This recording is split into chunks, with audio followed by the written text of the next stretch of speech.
Coming up on 5 Minute News.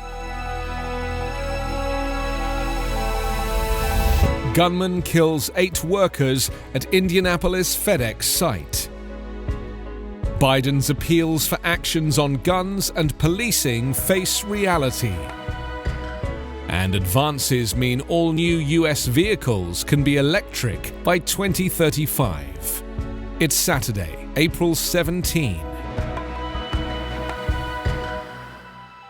I'm Anthony Davis.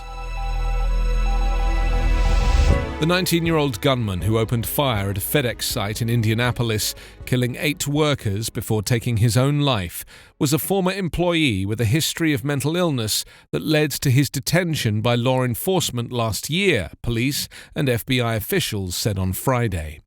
The incident, the latest in a spate of at least 7 deadly mass shootings in the United States over the past month, unfolded at a FedEx operations center near Indianapolis International Airport after 11 p.m. local time on Thursday, police said.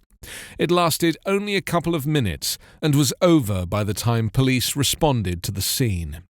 Witnesses describe a chaotic attack as the gunman opened fire with a rifle in the parking lot before entering the facility and continuing to shoot, leaving victims both inside and outside the building. Officers found the suspect dead of an apparent self-inflicted gunshot wound. A FedEx spokeswoman and police identified the gunman as Brandon Hole, a former employee at the facility. It was believed he last worked at the plant in the fall of 2020. The FBI said the suspect had been placed under a temporary mental health detention by Indianapolis police in March 2020 after his mother contacted law enforcement to report he might try to commit suicide by cop. The massacre is the most recent in a series of U.S. mass shootings that has again pushed the issue of gun violence to the political foreground. Thursday's gun violence at the FedEx Center was the second mass shooting in recent weeks, targeting workplaces employing a high concentration of people of Asian descent. Although none of the victims in Indianapolis have been formally identified, members of the Sikh community, whose religion originated in the Punjab region of the Indian subcontinent, were among the dead and wounded, according to a New York-based advocacy group called the Sikh Coalition. The coalition, which said it expected authorities to conduct a full investigation, including the possibility of bias as a factor. As the nation struggles with yet another mass shooting and faces a reckoning over the deaths of black men at the hands of police, President Joe Biden is calling for action. Going beyond that, however, is proving a lot more difficult. 3 months into his presidency, Biden's robust agenda is running up against the realities of his narrow Democratic majority on Capitol Hill and the Senate's limited ability to tackle multiple pieces of large-scale legislation at once. With the White House focusing first on a sweeping coronavirus relief package and now a sprawling infrastructure plan that is likely to dominate the congressional calendar for months, issues like gun control and police reform appear likely to take a back seat. Biden on Friday insisted that wasn't the case, saying that on this issue of gun control in particular, "I've never not prioritized this." At issue for Biden are many of the central promises he made to Democratic voters, particularly black voters, who helped propel him to the White House, both about his priorities and his ability to maneuver in Washington, where issues like gun control have languished for years.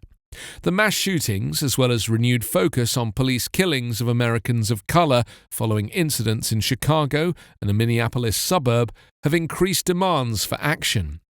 The White House says it can multitask, pushing publicly on its infrastructure plan while working to build support among moderate Democrats and Republicans on gun control and policing reform behind the scenes.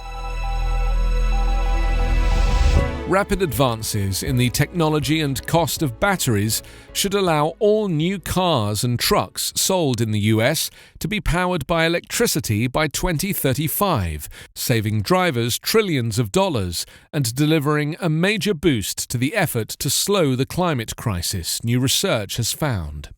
Electric vehicles currently make up only 2% of all cars sold in the US, with many American drivers put off until now by models that were often significantly more expensive than gasoline or diesel cars, as well as concerns over the availability of plug-in recharge points. This situation is likely to drastically change this decade, according to the new University of California Berkeley study, with the upfront cost of electric cars set to reach parity with petrol vehicles in around 5 years' time. As electric cars are more efficient and require less costly maintenance, the rapid electrification of transport would save about $2.7 trillion in driver costs by 2050. Researchers said the plummeting cost of batteries, the main factor in the higher cost of electric vehicles, and improvements in their efficiency mean that it will be technically feasible for the US to phase out the sale of new petrol and diesel cars within 15 years. This would shrink planet heating emissions from transport, currently the largest source of greenhouse gases in the US. You can subscribe to 5-Minute News on YouTube with your preferred podcast app. Ask your smart speaker or enable 5-Minute News as your Amazon Alexa flash briefing skill. Subscribe, rate and review online at 5minute.news. 5-Minute News is an Evergreen Podcast covering politics, inequality, health and climate, delivering independent, unbiased and essential world news daily.